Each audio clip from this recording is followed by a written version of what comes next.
할렐루야. 예, 참 잘 오셨습니다. 우리 성도님들 또 한 주간 또 잘 지내셨죠? 예, 저도 잘 지냈습니다. 오늘은 삶을 변화시키는 하나님의 능력이라는 제목으로 말씀을 드립니다. 제가 정말 오랜만에 또 주일 강단에 쓰지요. 4주간 이게 안 섰다가 이렇게 오랜만에 서게 되어서 제 나름대로 좀 생각을 많이 했던 시간들을 또 가졌고요. 그래서 지난 시간에 제가 고린도전서 1장 26절에서 31절 여러분 기억나시려는지 모르겠습니다. 모든 인간적 자랑을 배제하라고 말씀을 드렸지 않겠습니까? 그래서 연속해서 오늘 말씀을 드립니다. 자, 질문 하나 드리고 시작하겠습니다. 여러분의 인생에서 삶의 변화가 있었을 때가 언제입니까? 예, 터닝 포인트라고 할 수 있지 않겠어요? 예, 그것은 회심했을 때입니다. 회심 이후 삶의 변화를 경험하는 것이죠. 그리고 회심 이후 끝나는 것이 아니라 계속해서 성령님을 의지하며 하나님의 말씀을 의지하며 우리의 심령이 새로워지는 것을 경험하게 됩니다. 제가 예수님을 믿었을 때는 중학교 때였습니다. 한 35년 전이겠네요. 그런데 그때 예수를 믿었지만 제 마음과 삶을 구체적으로 변화시키는 때가 있었어요. 예, 그때는 목사님의 설교를 들었을 때입니다. 과거 제가 이제 30대 초반에 미국 유학을 오게 되었는데요. 작은 교회에서 찬양 전도사로 사역했습니다. 그때 목사님의 설교를 듣고 제 자신을 뒤돌아보게 되었어요. 변화를 경험하는 것이죠. 아직도 잊을 수가 없습니다. 그 담임 목사님 그때 당시에 이제 작은 교회였지만 정말 재능이 다재다능하셨거든요. 말도 잘하셨고 탤런트도 많으셨어요. 구령의 열정도 있으셨을 뿐만 아니라 성품도 너무 좋았거든요. 그래서 설교 너무 잘한 것도 기억에 남아요. 정말 기억에 아직도 남습니다. 잊을 수가 없는데요. 그런데 제가 그 말씀을 들었을 때 그분의 설교 잘하는 것도 기억에 남지만 더 기억에 남는 것은 하나님의 말씀이 제 마음에 남기는 것이 기억에 남았다라는 것입니다. 그 전에 알고 있었던 말씀이 정리되고 몰랐던 말씀을 알게 되어 영적으로 기쁨을 누리게 되는 그 은혜를 경험했습니다.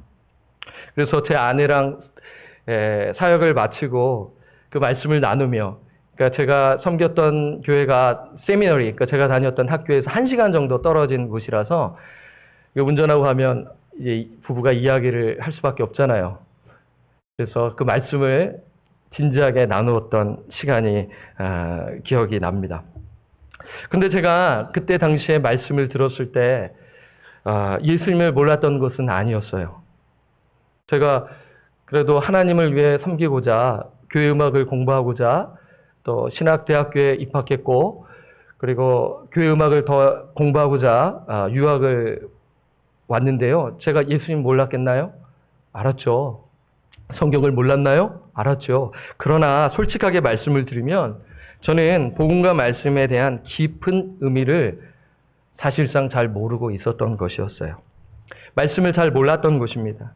하지만 설교 시간을 통해 하나님의 말씀에 큰 관심을 갖게 되는 것입니다. 그러자 저의 삶은 변화되기 시작했고 지금에 이르게 되는 것입니다. 우리 사랑하는 성도님들은 어떠세요? 여러분은 예수님을 만나셨나요? 만나셨다면 변화된 삶을 살고 계시나요?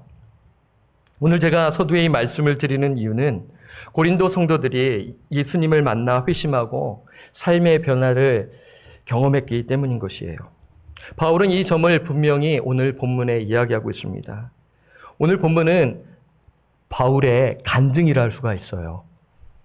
여러분, 바울의 간증하면 사도행전에 그 다메섹 도상에서 예수님을 만난 그 바울의 간증만 생각나실런지 모르겠는데 그렇지 않아요. 모든 서신서가 바울의 간증인 것입니다. 하나님의 역사가 이루어진 일들을 낱낱이 기록했고 그것이 성경으로 정경으로 채택되어 오늘 우리에게 주어지는 하나님의 말씀인 것입니다. 오늘 고린도전서 2장 1절에서 5절의 내용을 여러분 잘 보시면 바울의 간증인 것이에요. 그러니까 그 간증의 내용은 고린도 성도들이 어떻게 변화되었는가, 그 이유에 대해서 이야기하고 있는 것이죠. 그들이 변화될 수 있었던 이유는 무엇인가입니다. 이 질문은 저와 여러분들에게 주시는 질문입니다. 사랑하는 여러분, 저와 여러분이 변할 수 있었던 결정적인 이유는 무엇인가요? 여러분, 여러분의 삶이 지금 여러분 정직하게 하나님 앞에서 고백하신다면, 예수를 만났다면 지금 변화의 과정을 거치고 지금 살아가고 있는 것입니다. 성화의 길을 걷고 계시는 거예요. 믿음의 여정을 걸어가고 있는 것입니다. 그러니까 내 삶이 변화될 수 있었던 이유를 오늘 이 말씀 속에서 찾을 수가 있는 것이고요.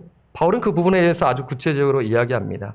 그런데 이 바울이 그 말씀, 그러니까 변화될 수 있었던 이유를 직접적으로 이야기하기 전에 자신이 고린도 교회에서 어떻게 사역했는가, 어떻게 사역했는지를 먼저 언급하고 나서 그들이 고린도 성도들이 어떻게 변화될 수 있었던 그 이유, 결정적인 이유에 대해서 이야기하고 있는 것입니다. 오늘 본문의 구조는 간단해요. 제가 두 가지를 드렸죠. 그러니까 사울이 어떻게 사역을 했었고 그 사역을 통해 무슨 일이 있어서 변화될 수 있었던 그에 대한 내용이 오늘 본문입니다. 이런 점에서 볼 때 바울의 간증이라 할 수가 있는 것이죠. 그래서 간증의 내용은 사도 바울이 고린도 지방에서 어떻게 사역했는지를 먼저 이야기하고 있습니다. 오늘은 저는 두 가지로 정리해서 말씀을 드릴게요. 바울은 어떻게 사역했나요? 첫째, 슬라이드를 한번 보여주시면 한번 여러분 서론이 좀 길었죠? 자, 함께 읽겠습니다. 시작. 첫째, 사람의 지혜가 아닌 십자가의 능력을 의지했다. 이것입니다. 여러분 한번 말씀을 한번 볼까요? 자, 1절을 보겠습니다. 형제들아, 내가 너에게 나아가 하나님의 증거를 전할 때에 말과 지혜의 아름다운 것으로 아니하였나니 라고 지금 고백하고 있는 것이죠. 여러분 1절에 여러분 보세요. 하나님의 증거는 신비라고 번역할 수 있습니다. 하나님의 신비. 그 신비는 감추어져 있는데 이제 그 신비가 드러나게 된 것이에요. 누구에게 드러났을까요? 구원받은 성도에게 드러난 것입니다. 그래서 그 신비는 하나님의 지혜라고 할 수가 있죠. 제가 다음 시간에는 창립 기념 주일이니까 다른 말씀을 제가 준비할 텐데요. 나중에 이 부분에 대해서 말씀드릴 수가 있을 것 같습니다. 그러니까 하나님의 신비를 전할 때, 그러니까 하나님의 신비는 하나님의 지혜이고 하나님의 지혜는 그리스도인 것입니다. 하나님의 지혜는 무엇입니까? 그리스도인 것입니다. 그래서 하나님의 증거를 전할 때에 어떻게 했어요? 말과 지혜의 아름다운 것으로 아니했다라고 지금 간증하고 있습니다. 여러분 여기서 보세요. 성경을 잘 보시면 우리가 이해가 되어야 우리가 해석할 수가 있지 않습니까? 관찰을 잘하고 해석하고 그래야 우리가 적용할 수가 있는 것입니다. 제가 늘 드리죠. 여러분 말과 지혜의 아름다운 것으로 아니했다라고 하는 것이에요.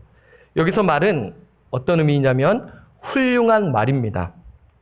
그리고 웅변 능력을 가리키는 거예요. 조금 더 여러분들에게 마음에 와닿는 것으로 번역해 볼까요? 고상한 연설입니다. 고상한 연설. 그러니까 사람의 마음을 확 끌어올리는 그러한 고상한 연설을 가리키는 거예요. 그러니까 수사학이죠. 아주 말을 잘 해가지고 잘 준비해가지고 사람의 마음을 확 이렇게 이제 기쁘게 하거나 감동을 시키거나 하는 그러한 그 기법을 이야기하고 있는 것이 말입니다. 그리고 지혜의 아름다운 것도 그러한 측면에서 볼 수가 있고요. 헬라 철학을 가리키는 것입니다. 자, 여기서 바울은 왜 웅변 능력과 헬라 철학을 거론했을까요? 고린도 지역에서 웅변 능력은 참으로 중요했기 때문입니다. 사람들 사이에서 자랑거리입니다. 웅변을 잘하는 자를 높이 평가했습니다. 오늘날도 동일하죠. 보통 사람은 말을 잘하는 사람에게 호감이 가고 그 사람에게 높은 호의와 평가를 주는 것이 오늘날의 현실입니다. 저도 그 부분에 있어서 동의가 됩니다. 그런데 어떤 사람은 말의 내용보다 말 잘하는 것에 높은 평가를 주곤 하죠. 그래서 말을 너무나 잘하는데 내용이 별 없는 거예요. 그러면서 실망하게 되는 경우를 우리는 보게 되지 않습니까? 그렇잖아요. 여러분 그렇지 않으세요? 인생을 살면 살수록 그 말 잘하는 것으로만 평가하지 않는다라는 거 여러분 아시지 않겠습니까? 그 내용도 중요하고 그 삶의 그 인격과 어떻게 살아왔는지도 여러분 종합적으로 여러분 평가하시지 않나요? 지금 이러한 부분에서 우리가 볼 때 고린도 지방에서는 이러한 모습들이 있었다라는 것입니다. 그러니까 언변 능력이 좋았던 아볼로, 이 아볼로가 인기가 있었던 이유가 이러한 배경에서 그런 것이죠. 그런데 바울은 그것을 인간의 지혜라고 이야기하는 것입니다. 사랑하는 성도님들 오해하지 마세요. 제가 이 부분에 있어서 말을 잘하고 혹은 이제 어떠한 수사학적인 기법을 무시하는 것이 아니에요. 그것을 지혜롭게 잘 사용하는데 그때 당시의 사람들, 오늘날에도 그럴 수 있지 않겠습니까? 그 내용은 안 보고 그 중심이 그 기법에만 사람들이 열광하는 것이고 그것에만 매몰돼서 평가하는 것이 문제인 것입니다. 그것을 바울은 문맥적으로 그것을 인간의 지혜인 것이죠. 지금 고린도 교회 안에 이러한 부분이 있었다라는 것을 우리에게 알려주고 있는 것입니다. 따라서 바울은 사역하면서 잘 안 것이죠. 여기에 오기 전에 어디에 있었나요?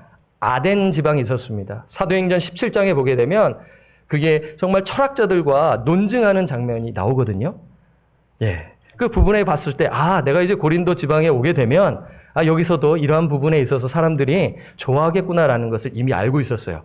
그리고 방문하지 않아도 알 수 있었던 것은 바울이 어디에서 출생했냐면 다소 출신입니다. 다소는 오늘날 터키 지방인데 터키의 남부 지방으로서 당시에 정말 똑똑한 사람들이 모였을 정도로 거기에는 정말 철학이 발달된 또 도시였습니다. 그래서 바울은 이미 방문에 하지 않더라도 그는 로마 시민권자였고 헬라 문화에 빠삭했기 때문에 잘 안 것이었습니다. 그래서 바울은 말과 지혜의 아름다운 것으로 말씀을 전하지 아니했다고 합니다. 왜 그런가요? 왜 그렇습니까? 화려하고 유창한 말은 사람들을 감동시킬 수 있어도 그 영혼을 얻을 수 없기 때문인 것입니다. 다시 말해 삶을 변화시킬 수 없기 때문인 것입니다. 예를 들자면 다 그런 건 아니지만 명설교를 들었는데 그 명설교를 듣고 와, 참 잘했다, 감동적이다. 그런데 삶은 변하지 않을 수가 있지 않겠습니까? 듣고 끝날 수가 있는 것입니다. 네. 그러니까 중요한 것은 양쪽이죠. 설교자가 정말 진짜 말씀을 전했고 말씀을 받는 자는 정말 하나님의 말씀에 관심을 갖는 자. 그래서 역사가 이루어져 나간다면 괜찮지만 단지 그냥 정말 명설교를 듣는다고 해서 그 설교로 인하여 삶이 변화된다, 반드시 이루어진다라는 것은 아니라는 것입니다. 여러분 또 오해하지 마시기 바랍니다. 훌륭한 말과 설득력 연설을 제가 무시하는 것이 아니에요. 그러나 그 연설은 사람에게 감동을 줄 수 있지만 삶의 변화로 이어질 수 있는 것은 아니라는 것입니다. 그렇다면 바울은 어떻게 사역을 감당했나요? 2절에 나와 있습니다. 우리 한번 말씀 함께 보도록 할게요. 이것이 정말 중요한 것입니다. 여러분의 10년 가운데 이것을 붙들고 살아가셔야겠죠. 함께 읽겠습니다. 시작. 내가 너희 중에서 예수 그리스도와 그의 십자가에 못 박히신 것 외에는 아무것도 알지 아니하기로 작정하였습니다. 지금 말씀 보셨을 때 딱 아시죠? 내가 너희 중에서 고린도 성도들 중에서 예수 그리스도와 그가 십자가에 못 박히신 것 외에는 아무것도 알지 아니하기로 작정했다라는 거예요. 결심했다라는 것입니다. 다시 말해 바울은 십자가의 능력을 의지한 것입니다. 인간의 지혜가 아닌 십자가의 능력을 의지한 것이죠. 그것이 제 첫 번째 설교의 대지인 것입니다. 예수 그리스도의 죽음과 부활을 선포했습니다. 다시 말해 바울은 원색적으로 복음을 전한 것입니다. 당시 헬라인들이 이방인들에게 십자가는 어리석다고 한 것인데 바울은 원색적인 십자가의 도 복음을 전하는 것입니다. 왜 그렇습니까? 십자가의 도는 구원을 주시는 하나님의 능력이기 때문입니다. 고린도전서 1장 18절의 말씀을 보게 되면 분명히 이야기합니다. 여러분 성경을 한번 보세요. 여러분 성경 17절 말씀을 보게 되면 17절 하반절에 대조가 됩니다. 17절 보면 그리스도께서 나를 보내심은 세례를 베풀게 하려 하심이 아니요 오직 복음을 전하게 하려 하심이로되 말의 지혜로 하지 아니함은, 이 말의 지혜, 유창한 웅변 실력을 가리키는 것이죠. 그래서 말의 지혜로 하지 아니함은 그리스도의 십자가가 헛되지 않게 하려 함이라 하고, 그러면서 18절이 나오는 거예요. 18절 함께 읽겠습니다. 시작. 십자가의 도가 멸망하는 자들에게는 미련한 것이요 구원을 받는 우리에게는 하나님의 능력이라. 지금 앞에 17절에 말의 지혜와 십자가의 도가 지금 대조되고 있는 것입니다. 말의 지혜는 웅변입니다. 말의 웅변을 가리켜요. 그리고 십자가의 도는 십자가의 웅변으로 번역할 수가 있는 것입니다. 제가 특별 새벽 기도 시간에 이 말씀 드렸는데 여러분 기억하실런지 모르겠습니다. 십자가의 도는 십자가의 웅변이고 십자가의 말씀을 가리키는 것입니다. 로고스를 가리키는 것이에요. 로고스는 누구입니까? 예수 그리스도를 가리키고 있는 것이죠. 태초에 말씀이 계시니라 이 말씀이 하나님과 계셨으니 이 말씀이 곧 예수 그리스도시니라. 요한복음 1장 1절의 말씀을 우리가 생각할 수가 있는 것이죠. 그러니까 바울은 당대 인기 있는 수사학적 관행으로 말씀을 전하기보다 원색적인 복음으로 사역을 한 것입니다. 그래서 십자가의 도가 멸망하는 자들에게는 미련한 것이지만 구원을 받는 참신자에게는 하나님의 능력이 있다. 그것이 있기 때문에 바울은 원색적으로 복음으로 사역을 감당한 것입니다. 그래서 로마서 1장 16절에도 말씀하죠. 한번 로마서 1장 16절, 요즘 제가 새벽 예배 시간에 로마서 강해를 하는데요. 한번 볼까요? 내가 복음을 부끄러워하지 아니하노니 이 복음은 모든 믿는 자에게, 누구에게요? 모든 믿는 자에게, 그냥 자동적인 게 아니라 믿는 자에게인 것입니다. 그냥 뭐 유니버셜 구원을 이야기하는 것이 아니에요. 이 복음을 듣고 반응하고 회개하고 믿는 자, 모든 믿는 자에게 구원을 주시는 그 다음 말씀이 뭡니까? 하나님의 능력이 됨이라. 먼저는 유대인에게요. 그리고 헬라인에게로다라고 이야기하고 있는 것입니다. 바울은 그렇습니다. 그는 원색적인 복음을 전할 때 하나님의 역사, 하나님의 능력을 체험한 것입니다. 그래서 바울은 인간의 지혜가 아닌 십자가의 능력을 의지한 것입니다. 첫 번째 대지가 뭡니까?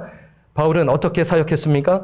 인간의 지혜가 아닌 십자가의 능력을 의지했다라는 것입니다. 자, 두 번째 어떻게 사역했습니까? 자, 한번 볼까요? 함께 읽겠습니다. 둘째 시작. 사람의 지혜가 아닌 성령의 능력을 의지했다라는 것입니다. 지금 제가 두 가지로 나누었지만 동일한 이야기를 하고 있는 것입니다. 그렇죠? 예. 인간의 지혜가 아닌 십자가의 능력을 의지했다. 그리고 사람의 지혜가 아닌 성령의 능력을 의지했다라는 것인데, 여러분 교리적으로 이 부분에 대해서 이해되시는 분은 어떤 이야기를 할지를 예상할 수가 있어요. 자, 한번 말씀 한번 볼까요? 자, 바울이 사역을 어떻게 감당했는지 우리 한번 보도록 하겠습니다. 3절 말씀입니다. 시작. 내가 너희 가운데 거할 때 약하고 두려워하고 심히 떨어노라. 하고 이제 4절에 보면 하나님의 성령의 나타나심과 능력으로 된다라는 부분이 나와 있는데요. 그 부분은 이 말씀을 먼저 설명하고 4절을 보게 되면 바울이 왜 이 이야기를 했는지를 이해할 수가 있는 것이고 고린도전서를 끝까지 묵상할 수가 있는 것이죠. 여러분 3절을 볼 때 자, 한번 보세요. 말씀 잘 보세요. 내가 너희 가운데 거할 때 약하고 두려워하고 심히 떨었더라고 이야기합니다. 여러분 바울은 고린도 지역에서 몇 년 머물렀는지 아세요? 1년 6개월 동안 머물렀습니다. 여러분 생각해 보십시오. 그 데살로니가 이 앞서 갔던 데는 2주 내지 3주 있었는데 고린도 지방에서는 1년 6개월 동안 있었습니다. 다 이유가 있는데 뒤에서 말씀을 드릴게요. 그러니 얼마나 애착이 있겠어요. 그렇죠? 얼마나 애착이 있겠어요. 그냥 2주, 3주 본 성도님도 귀한데 1년 6개월 동안 있었으니 얼마나 추억이 있었는가를 우리는 발견할 수가 있는 것입니다. 그런데 바울이 고린도 교회 가운데 거할 때 약하고 두려워하고 심히 떨었다고 이야기하는 것입니다. 이 말씀을 보면 여러분 어떤 생각이 드십니까? 바울의 이미지는 너무 담대한 이미지 아닙니까? 바울은 불굴의 의지와 담력을 가진 사람 아닙니까? 죽음을 두려워하지 아니한 자예요. 영적 아들 디모데에게도 너 담대하라면서 어제 제가 특별 새벽 기도 시간에 말씀을 드렸지만 연약하고 나이가 어리고 그리고 병이 있었고 소심했고 그리고 주변에 거짓 그런 가르침이 위협하고 있었기 때문에 사중고로 정말 힘들어했었을 때 자기는 감옥에 있는데 디모데에게 너 담대해. 두려워하지 마. 이렇게 이야기했던 사람인데 아니 오늘 이 말씀을 보니까 바울이 지금 내가 너희 가운데 거할 때 그러니까 고린도 지방에서 사역했었을 때 나는 약하고 두려워하고 심히 떨었다고 이야기하고 있는 것입니다. 이 부분을 어떻게 봐야 할까요? 어떻게 봐야 할까요? 먼저는 육체의 연약함 때문이라고 생각할 수 있어요. 육체의 질병 때문이라고 생각할 수가 있는 것입니다. 다양한 해석들이 있더라고요. 그러니까 바울의 그 걸어온 여정을 봤었을 때 바울이 왜 이 3절에 이런 이야기를 했을까라는 그런 내용들이 많이 있는데 저는 첫 번째로 육체의 연약함 때문이라고 할 수가 있다고 생각합니다. 사실 바울에게 지병이 있었습니다. 그에게는 간질 혹은 안질 같은 것이 있었어요. 뭐 발작 증세라고 할 수 있고 정신질환이라고도 할 수가 있지 않겠습니까? 고생을 참 많이 했어요. 그리고 그가 두려워하고 심히 떨었다라는 것 두 번째로 환난과 핍박 때문이었다라는 것입니다. 지금 바울은 고린도 지방에 처음에 왔었을 때 2차 전도 여행 중이었습니다. 그 2차 전도 여행의 여정을 한번 여러분 잘 보시면 빌립보 지역을 한번 생각해 보시기 바랍니다. 사도행전 16장에 나와 있죠? 그 빌립보 복음을 전하다가 매맞고 감옥에 갇히게 됩니다. 이러한 여정이 있었고요. 그 다음에 어디로 가죠? 이제 남쪽으로 내려오잖아요. 데살로니가 지역에 가지 않습니까? 유대인들의 폭동이 일어나는 거예요. 시기하여서 이 사울을 제거하려고 폭동이 일어나는 것입니다. 그리고 이제 내려간 것이 피신한 것이 베레아 지역입니다. 베레아에 있다가 어디로 갑니까? 아덴입니다. 아테네 지방으로 갑니다. 그래서 복음을 전하는데 만만치 않은 거예요. 복음을 전했는데 회심자가 생각보다 많이 안 나오는 것입니다. 봤었을 때 얼마나 낙담이 돼요. 뭐 예를 들자면 제가 설교를 하는데 무반응으로 반응하게 할 때 상당히 좀 어려울 때가 있습니다. 전혀 반응하지 아니하고 그럴 때는 내가 오늘 말씀을 잘 효과적으로 준비를 못했구나 하면서 코 빠질 때가 있는 것입니다. 그럴 때가 있어요. 설교자들이 그럴 때가 있지 않겠습니까? 뭐 지난 팬데믹 상황 가운데 이렇게 온라인 사역하면서 없는 것도 또 여러 가지로 참 어려움이 있었는데 막상 또 선포를 했는데 무덤덤하는 표정을 보고 나면 좀 힘들 때가 있잖아요. 뭐 여기 우리 교수님들도 계시지만 학생들에게 가르치는데 학생들이 딴짓을 하거나 꾸벅꾸벅 많이 졸면 어떤 생각이 드세요? 이거 공감 가시나요? 또 우리 구역장님들 말씀을 잘 준비해서 막 했는데 막 하품을 막 하고 다른 이야기로 막 돌리고 하면 우리 구역장님들 어떤 마음이 드세요?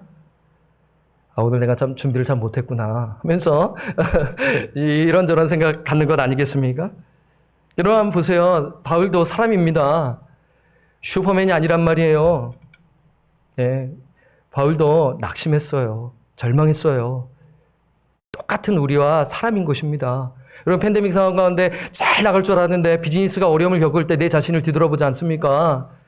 이런 이유에서 하나님은 우리에게 정말 선한 목적으로 우리에게 환난과 핍박을 주시는 것 아니겠습니까? 네, 이것입니다. 너무나 위축이 된 거예요. 스트레스가 심한 것입니다. 그러자 하나님께서는 그 마음을 아셨어요. 위로하시는 거예요. 그래서 사도행전 18장에는 고린도 지방에서 사역했는데 이때 하나님께서 말씀하세요. 그러니까 다메섹 도상의 이후로 이제 바울에게 직접 말씀하시는 내용이 나오고요. 또 사도행전에 여러분 나중에 이제 통독하시면 2번 더 나와요. 바울이 얼마나 힘들었으면 하나님께서 직접 말씀했다라는 것을 볼 때 얼마나 위로가 되는지. 그러면서 하나님, 저에게도 좀 직접 말씀해 주시면 안 될까요? 라는 생각을 가질 때가 있습니다. 지금은 아니고요. 이렇게 또 혼자 기도할 때 이런 마음이 드는 거예요. 야, 너 이렇게 해라. 이렇게 좀 구체적으로 이 얘기해 주시면 어떨까라는 생각을 가질 때가 있습니다. 답답할 때, 힘들 때 말입니다. 자, 그러면 한번 볼까요? 사도행전 18장 9절에서 11절을 보게 되면 막 약하고 두려워하고 힘들 때, 막 낙심 가운데 있을 때 하나님은 어떻게 하셨나요? 한번 볼까요? 밤에 주께서 환상 가운데 바울에게 말씀하시되 어떻게 하나요? 두려워하지 말며 침묵하지 말고 말하라. 뭘 말하라? 십자가의 도를 말하라. 겁내지 마. 담대하게 전해. 기죽지 마. 선포해. 내가 너와 함께 하잖아. 내가 널 도우잖아. 약속했잖아. 10절 볼까요? 내가 너와 함께 있음에 어떤 사람도 너를 대적하여 해롭게 할 자가 없을 것이니 이는 이 성중에 내 백성이 많음이라 하시더라. 얼마나 힘이 되었겠습니까? 그렇죠? 안 그래요? 아니 옆에 부모님이 용기를 주셔도 힘이 나는데 아들아 힘내. 곧 빠지지 마. 너 할 수 있어. 라도 힘이 생기잖아요. 우리 장로님이 우리 집사님들이랑 또 집사님 장로님 힘내세요. 물론 완전하게 위로는 얻을 수는 없지 않겠지만 그래도 그 따뜻한 사랑을 느끼는 것 아니겠습니까? 그리고 11절 한번 볼까요? 11절. 여기 나오죠? 함께 읽겠습니다. 시작. 1년 6개월을 유하며 그들 가운데서 하나님의 말씀을 가르치느라. 여기 나오죠? 고린도 지방에 얼마간 있었나요? 1년 6개월이요. 하나님이 1년 6개월 말씀해 주시 않았더라면 짧게 있다가 딴 데로 갔을 거예요.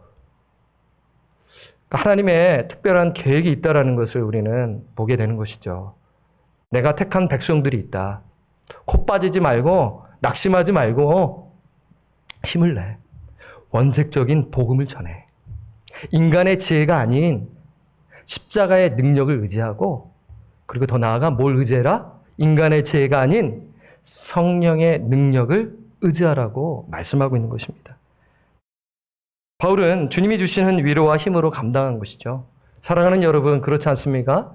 저도 마찬가지죠. 우리 성도님들의 기도와 격려와 그리고 무엇보다도 하나님이 주시는 힘으로 목회 그리고 설교 사역을 감당하는 것입니다. 바울은 지금 고린도 지역에서 사역했었을 때 이러한 일들을 솔직하게 진실하게 성도들에게 털어놓는 거예요. 그때 당시에는 알았겠죠. 하지만 우리 사람은 잘 잊어버리잖아요. 그러면서 이 편지를 통해 내가 그때 사역했었을 때 기억나세요? 우리 고린도 성도님들, 내가 약하고 두려워하고 떨었어요. 이렇게 지금 고백하고 있는 거예요. 간증하고 있는 거예요. 여러분 그 마음이 얼마나 훈훈해요. 사람이 솔직할 때, 겸손할 때 여러분 마음이 녹아지지 않습니까? 집사님, 장로님, 제가 이래요. 제가 정말 너무 힘든데요. 좀 시간을 좀 주시고 좀 도와주시기를 바랍니다 하면 여러분의 마음이 녹아져서 그래요. 제가 기도할게요. 좀 기도하면서 우리 한번 해보십시다. 라며 이렇게 두들길 때 힘이 나지 않나요? 그렇잖아요. 우리 교회 성도들이 이러한 마음으로 주의 사역을 함께 나아가야 한다라는 것입니다. 자, 여러분 이러한 마음, 여기에만 했었을까요? 아니에요. 고린도 후서에도 나와요. 고린도 후서에 보면 그 유명한 12장 7절에도 10절에도 말씀이 나와 있습니다. 한번 볼까요? 여러분 너무나 잘 아는 말씀이죠. 여러 계시를 받은 것이 지극히 크므로 너무 자만하지 않게 하시려고. 그러니까 바울이 받은 계시는 너무나 위대했어요. 왜냐하면 바울은 아라비아에서 그리고 그 아라비아에 3년에 머물기 전에 직접 예수님이 만나 주셨습니다. 그리고 아라비아에서 3년 동안 복음을 직접 전수해 주셨어요. 특권이에요. 특별함입니다. 제자들에게 전수받지 않았어요. 이 시대에 있는 특별함입니다. 오늘날에는 이 말씀을 통해 주어지는 우리가 이제 받고요. 그러니까 바울에게는 이러한 그러한 은혜를 부어주셨단 말입니다. 그런데 보세요. 여러 계시를 받은 것이 지극히 크므로 너무 자만하지 않게 하시려고. 여러분 그렇지 않나요? 내가 은혜를 많이 받았다, 계시를 받았다 뭐 이러면 교만해 줄 수 있지 않겠습니까? 인간이기 때문인 것이에요. 나는 당신보다 더 하나님한테 은혜 받은 게 많어 하면서 이렇게 눌러버리면 어떤 마음이 드세요? 그래 너 잘났어 하면서 그래 너 많이 계시 받았구나 혹은 너 말씀 잘 아는구나 하면서 은혜가 깨지는 경우가 있습니다. 참 조심해야겠죠. 겸손하게 우리가 사역을 감당해야 하는 것입니다. 여러 계시를 받은 것이 지극히 크므로 너무 자만하지 않게 하시려고 내 육체의 가시 곧 질환을 이야기하죠. 아까 말씀드렸죠. 안질과 간질을 가리키는 것입니다. 사탄의 사자를 주셨으니 이는 나를 쳐서 너무 자만하지 않게 하려 하심이라. 지금 솔직하게 이야기하고 있는 것입니다. 또 그 다음 구절 볼까요?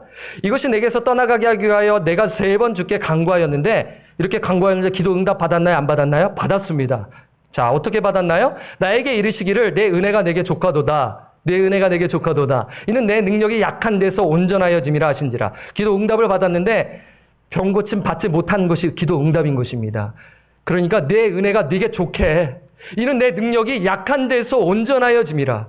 내 능력이 약해졌대. 너가 약할 때 하나님의 능력이 나타나는 것이야. 이것이 은혜인 것이야. 너가 약하는 것이 오히려 더 좋은 거야. 왜? 교만하지 않기 위한 것입니다. 사람은 그래요. 승승장구하고 잘나면 이렇게 고속도로로 질주하면서 다 통과시키면서 나가려는 그러한 그 마음이 있습니다. 잘 나갈 때 조심하라고 하지 않습니까?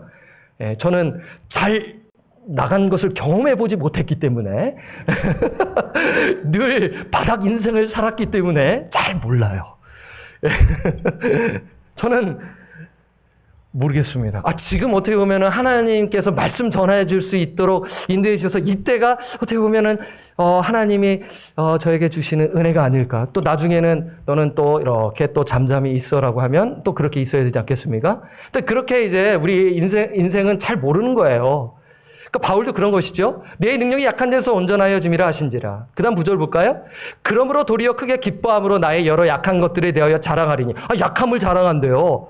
세상은 강한 것을 자랑하는데 이 사도 바울은 약함을 자랑한다라는 것입니다. 왜 자랑합니까? 이는 그리스도의 능력이 내게 머물게 하려 함이라. 왜 약함을 자랑합니까? 하나님의 능력이 나타내기 때문인 것입니다.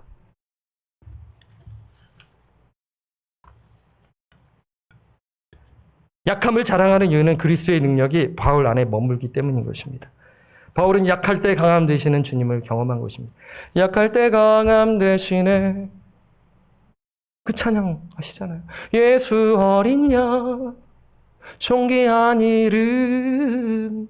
그 말씀이 생각나는 거예요. 그 찬양을 부를 때 정말 내가 약할 때 성령의 능력이 나타나고 하나님의 능력이 나타나 내가 나의 힘으로 강함이 된 것이 아니라 성령의 역사하심으로 내가 일어서게 되고 주가 주신 능력으로 내가 예수의 이름으로 일어선다라는 것을 우리는 우리의 신앙 여정을 통해 여러분 우리가 또한 경험했고 또 앞으로도 우리가 경험해야 되지 않겠나요? 이것이 우리에게 주시는 말씀인 것입니다. 바울은 자신의 약함을 통해 하나님의 능력이 나타나는 것을 알았고 그것이 내가 약할 때 하나님의 강함, 하나님의 능력이 나타날 때라는 것을 알고 사역한 것입니다. 이미 경험했어요. 여러분 경험한 자는 어떻게 보면은 우월감을 가질 수가 있고 자만감을 가질 수가 있는 것입니다. 내가 이렇게 했더니 이렇게 되지 않았어? 그러면서 자기의 의를 드러낼 수 있는 것이 인간이기 때문에 하나님은 바울을 지키시고 보호하시되 그 병을 낫게 해주지 않음으로 인하여 그가 겸손히 십자가의 능력을 의지하고 성령의 능력을 의지하여 하나님의 영광이 드러남을 지금 이야기하고 있는 것입니다. 따라서 바울은 인간의 지혜가 아닌 성령의 능력을 의지하고 주의 사역을 감당한 것입니다. 이것을 지금 고린도 교회 성도들에게 아주 자세히 솔직하게 간증하고 있는 것이죠. 그래서 그 내용이 4절에 나와 있습니다. 4절 말씀 한번 볼까요? 여러분 3절 말씀과 연결돼서 한번 보세요. 텍스트가 여러분 마음속에 살아나면 저는 너무나 기쁘고 감사합니다. 제 말로 여러분들이 감화감동 받는 것이 아니라 하나님의 말씀이 여러분 안에 살아 역사 움직이면 저는 하나님께 감사를 드리는 것이죠. 3절 보겠습니다. 내가 너희 가운데 거할 때 약하고 두려워하고 심히 떨었노라. 그래서 4절에 내 말과 내 전도함이 설득력 있는 지혜의 말로 하지 아니하고 다만 성령의 나타나심과 성령의 나타남과 능력으로 하여라고 이야기하는 것이죠. 여러분 이해되시죠? 웅변, 화려한 말, 설득력 있는 말, 정말 사람들의 귀를 즐겁게 하는 말, 이것으로 내가 하지 아니하고 원색적으로 복음을 선포하였고 성령을 의지하며 나아갔더니 성령의 나타나심과 능력이 나타났다는 것 잘 알지 여러분 경험했잖아요 라면서 지금 고린도 성도들에게 이야기하고 있는 것입니다. 바울이 성령의 능력을 의지한 이유가 무엇입니까? 5절에 나와 있어요. 그 결과가 나와 있는 것입니다. 5절 함께 읽겠습니다. 이게 중요하죠. 이게 오늘 설교의 결론이고 이 바울이 이야기하고자 하는 메시지가 담겨 있는 겁니다. 함께 읽겠습니다. 시작. 너희 믿음의 사람의 지혜가 있지 아니하고 다만 하나님의 능력에 있게 하려 하였노라. 아멘. 이것입니다. 너희 믿음이 사람의 지혜에 있지 아니하고 다만 하나님의 능력에 있게 하기 위함이다라고 이야기하는 것이죠. 여러분 여기서 믿음은요. 믿음의 삶을 가리키는 거예요. 다시요. 여기서 믿음은 믿음의 삶을 가리키는 것입니다. 제가 오늘 설교 제목을 어떻게 정했나요? 삶을 변화시키는 성령의 능력 아니겠습니까? 믿음이 있기 때문에 이 사역을 감당하는데 그 믿음이 어디로부터 왔다고요? 성령의 능력인 것입니다. 삶이 변화됐다는 것은 성령의 능력이 있었기 때문인 것이에요. 오늘 찬양에 죽음에서 날 살리신 주 성령, 놀라우신 주 하나님, 주님의 영광이 나타나신 거예요. 복음의 빛이 비춰진 거예요. 죽었던 영혼이 살아나는 거죠. 누가 하셨어요? 성령님이 하신 거예요. 성령의 능력이 임한 것입니다. 지금 이 이야기를 하고 있는 것입니다. 그래서 고린도 성도들의 변화된 삶은 성령의 능력 때문인 것이죠. 제가 서두에 말씀을 드렸습니다. 제가 어느 목사님의 설교를 통하여 변화되었다라는 말씀을 드렸잖아요. 그 목사님은 도구에 불과한 것입니다. 그 목사님 키도 크셨고요. 또 잘생기셨고요. 또 스펙도 너무 좋았어요. 학교도 좋은 데 나왔고요. 그리고 말도 정말 잘했어요. 근데 저는 그거 생각 안 나요. 그분에게 있어서는 저는 십자가의 도와 성령의 능력을 의지하며 말씀을 선포하는 것이 제 마음에 남은 것입니다. 예, 그게 남았다고요. 그분에게 있어서요. 그분은 정말 잘난 분이에요. 어떻게 보면요. 예, 저에게 그러한 영향을 주신 거죠. 그분이 정말 많이 배웠어요. 똑똑해요. 근데 그게 저한테는 그게 영향을 주는 것이 아니에요. 바울도 마찬가지예요. 바울의 화려한 말로 그럴듯한 말입니다. 그러니까 5절에 사람의 지혜, 그리고 위에 설득력 있는 지혜, 4절에는 그럴듯한 말입니다. 성도들의 삶이 변화된 것이 아니라 성령의 능력 때문인 것이죠. 그래서 바울의 간증의 주체는 누구입니까? 바울입니까? 아니에요. 하나님이라는 것을 알 수가 있는 것이죠. 하나님의 능력으로 인하는 것이라고 지금 고백하고 있는 것입니다. 바울은 사역하면서 하나님의 능력이 얼마나 위대하고 큰지를 체험했어요. 좀 더 구체적으로 성령의 능력이 얼마나 위대한지를 말씀을 짧게 드리고 싶어요. 제가 직분자 기도회 때 지금 시리즈로 우리 직분자 기도회지만 짧게 말씀을 나누고 있는데 지난주에 말씀을 들으신 우리 직분자들은 기억나실 것입니다. 하나님의 능력이 나타나게 없어서라는 그 바울의 그 간절한 기도 제목이 에베소서 1장에 나와 있거든요. 그 15절 이후에 바울의 기도 제목이 아주 상세히 나와 있는데 그 기도 제목 중에 하나가 하나님의 능력이 얼마나 크고 위대한지를 성도들이 깨닫게 하소서라는 것입니다. 얼마나 좋은 기도 아니겠습니까? 구원받은 성도들이 하나님의 능력을 알지만 정말 크고 위대한지를 알면 우리의 태도는 어떨까요? 겸손이죠. 첫째도 겸손, 둘째도 겸손, 셋째도 겸손. 왜요? 내가 하는 것이 아니라 누가 해요? 하나님이 하시기 때문에 그런 거예요. 그래서 성령의 능력으로 어떠한 일이 있었는가? 한번 에베소서 2장 1절 한번 볼까요? 뭐냐면 성령의 능력으로 그러니까 허물과 죄로 죽었던 영혼이 살아나는 것입니다. 그는 성령께서 하나님의 능력으로 인하여 허물과 죄로 죽었던 너희를 살리셨도다. 얼마나 위대합니까? 죽었던 영혼이 살아나는 것입니다. 말씀을 반응할 수 없었는데 말씀에 반응할 수 있는 거예요. 성령을 부어주셨기 때문이에요. 누가 하셨어요? 하나님이요. 하나님의 능력에 힘입어 이러한 일이 일어난 것입니다. 두 번째는 뭐냐면요. 믿음이 없었던 자가 믿음이 생겨나는 것입니다. 한번 볼까요? 에베소서 2장 8절. 너희는 그 은혜에 의하여 믿음으로 말미암아 구원을 받았으니 이것은 너희에게서 난 것이 아니요 하나님의 선물이라. 하나님의 능력이 임하여 믿음이 없었어요. 불신자의 삶을 살았단 말이에요. 내 뜻대로 살았어요. 그런데 성령이 역사하여 믿음의 삶을 사는 거예요. 믿음이 생겨가지고 믿음의 삶을 살아나는 거예요. 얼마나 크고 위대하신 하나님의 능력 아니겠습니까? 그렇죠. 우리 이것을 기도해야 하는 것입니다. 세 번째, 볼까요? 어떤 부분이에요? 선한 일을 행하지 아니했던 자가 믿음이 생기고 허물과 죽었던 영혼이 살아나고 믿음이 생기고 어떤 일이 발생해요? 선한 일을 행하지 않았어요. 근데 선한 일을 행하는 거예요. 순종하는 거예요. 말씀 순종하는 거예요. 이게 엄청난 기적인 것입니다. 하나님이 일으키신 최고의 기적은 예수 만난 것이죠. 죽은 영혼이 살아나는 것입니다. 그래서 에베소서 2장 10절에 말씀합니다. 우리는 그가 만드신 바라, 하나님의 걸작품이라는 것이에요. 우리는 하나님께서 만드신 걸작품 작품이에요. 형상이 파괴가 되었는데 형상이 회복된 거예요. 그래서 어떻게 돼요? 그리스도 예수 안에서 선한 일을 위하여 지으심을 받은 자니 선한 일을 하게 될 수 있는 거예요. 이 일은 하나님이 전에 예비하셔서 우리로 그 가운데서 뭐예요? 행하게 하려 하심이라. 이게 하나님의 크고 위대하신 능력인 것이죠. 성도들의 변화된 삶은 무엇 때문입니까? 성령의 능력 때문이라는 것을 오늘 동일에게 말씀하고 있는 것입니다. 여러분, 바울의 능력이 아니에요. 목회자의 능력이 아니에요. 중직자의 능력이 아니에요. 사람의 지혜가 아니에요. 사람의 스펙이 아니에요. 하나님의 능력, 성령의 능력 때문인 것입니다. 따라서 바울은 고린도 성도들에게 사람을 추종하지 말고 예수를 따르는 사람이 되라고 이야기하고 있는 것이 문맥적 흐름입니다. 왜냐하면 바울파, 아볼로파, 게바파, 그리스도파 하면서 교회가 갈기 찢어졌잖아요. 목회자를 추종하지 말고 교회의 머리 대신 예수 그리스도를 따르는 사람이 되라고 지금 이야기하고 있는 것입니다. 지금 이 말씀을 하기 위해서 오늘 이것을 제가 풀어드린 것입니다.